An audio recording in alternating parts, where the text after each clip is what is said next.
Snow White and the Seven Dwarfs. Once upon a time, in a quaint little village, nestled deep within a lush forest, there lived a beautiful young girl named Snow White. She had ebony black hair, skin as fair as freshly fallen snow, and lips as red as the sweetest apple. Snow White was known far and wide for her kindness, grace, and the uncontainable joy she spread wherever she went. Snow White's mother had passed away when she was just a child, and her father, the king, had remarried a woman named Queen Ravenna. Though the queen possessed striking beauty, her heart was as cold as the winter winds that howled through the forest. She was deeply envious of Snow White's radiance and would spend her days gazing into her magic mirror, asking the same question over and over, "Mirror, mirror on the wall, who's the fairest of them all?" The mirror, enchanted by dark magic, always answered, "My queen, you are fair, it is true, but Snow White is fairer than you." Queen Ravenna's envy grew with each passing day, and her heart was consumed by a dark obsession to be the fairest in the land. Unable to bear the sight of Snow White's beauty any longer, she devised a wicked plan.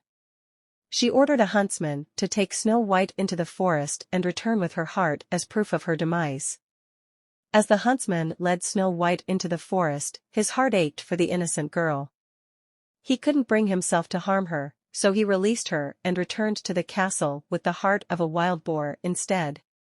Snow White found herself lost in the vast forest, but her kind heart and gentle spirit led her to a small cottage hidden among the trees. The cottage belonged to 7 dwarfs: Grumpy, Happy, Sleepy, Bashful, Sneezy, Dopey, and Document. Each dwarf had their unique personality, but they all shared a warm and welcoming nature. When Snow White entered their home, they were surprised but delighted to find such a lovely guest. Snow White soon became friends with the dwarfs and offered to take care of their home in exchange for their hospitality.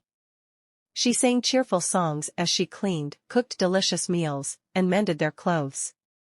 In return, the dwarfs taught her about the forest, its secrets, and how to live in harmony with nature. Back at the castle, Queen Ravenna believed Snow White was dead and continued to admire herself in the magic mirror. However, the mirror's response began to change. One day, it proclaimed, "My queen, you're still fair, it's true, but Snow White lives, and her heart is pure." Enraged, the queen realized she needed to take matters into her own hands. She transformed herself into an old hag and concocted a poison apple, the likes of which had never been seen. With the apple in hand, she ventured into the forest to find Snow White. One day, while the dwarfs were away, the disguised Queen Ravenna approached Snow White and offered her the poisoned apple. Snow White, always seeing the good in people, accepted the gift, unaware of the evil within. As she took a bite, she fell into a deep slumber, and the queen disappeared into the forest. When the dwarfs returned and found Snow White, they were heartbroken. Gently, they placed her in a glass coffin, hoping that one day, someone would come to break the curse. News of Snow White's fate spread throughout the kingdom, and many came to pay their respects. One day, a handsome prince arrived, drawn by the tales of Snow White's beauty and the tragic story of her curse.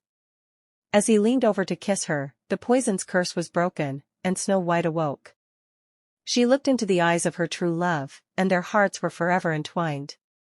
The wicked Queen Ravenna, upon hearing of Snow White's revival, was consumed by jealousy and darkness. She met her just end, and peace was restored to the kingdom. Snow White and the prince ruled the land with kindness and compassion, and the dwarfs remained their closest friends. Snow White learned that true beauty lay not just in outward appearance, but in the goodness of one's heart and the love one shared with others. And so, they all lived happily ever after, a testament to the enduring power of love and goodness in the face of envy and wickedness. The end.